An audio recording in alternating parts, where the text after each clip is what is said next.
Welcome parents and students to Chemistry 1. I am Kelly Tasosky. There's a little piece of me, best one I could give you. I am teaching you or your son or daughter in September. I know that sometimes students want to know what to expect in the coming year and parents want to help them. So I made this little video so that I can give you some information and you could prepare. So this is my contact information. My email is tasosky@nvnet.org, and that is my voicemail number, my extension. I have no direct line into my classroom, and email is probably the easiest since I check it very often because that's how the administration and guidance, my students, get a hold of me. But if you ever want to leave me a message and have me call you back, you are welcome to use the voicemail.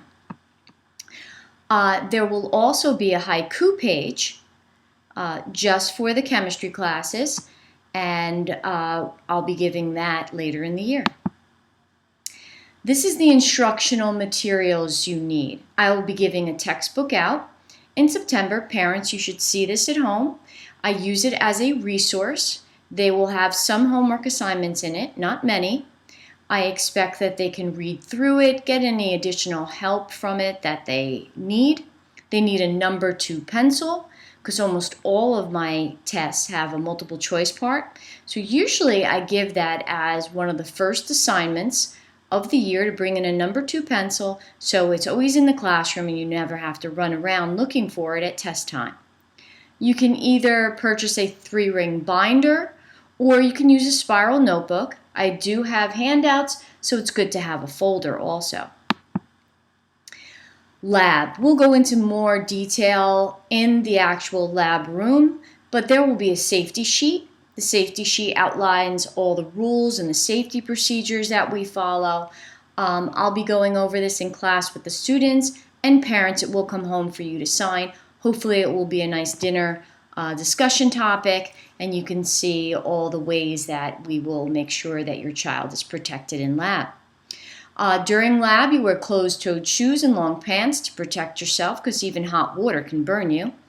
And lab occurs usually once or twice per chapter or topic, so that averages about once a week, once every other week. Grades. 5% of your grade is homework.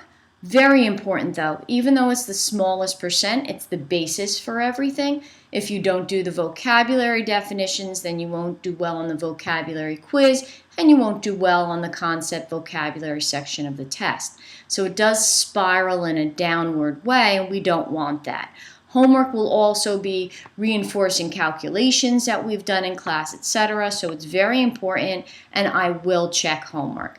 Quizzes and labs are 40%. Quizzes can be tiny 3 questions, or they can be large, like memorizing the symbols and having 50 of them on there. Lab, sometimes it'll be a formal lab write-up. You hand it in a couple of days. Sometimes, or most of the time, you'll actually hand it in at the end of the double lab period. And tests, because the world is a test, is 55%. And there's always a calculation part or a fill-in part, a multiple choice part. And then, of course, it's the midterm and final, and that's half a marking period each. Well, I hope that this helped you. If you have any questions, feel free to email me, and I'll give you more details on my YouTube channel and on my webpage in September. See you in September.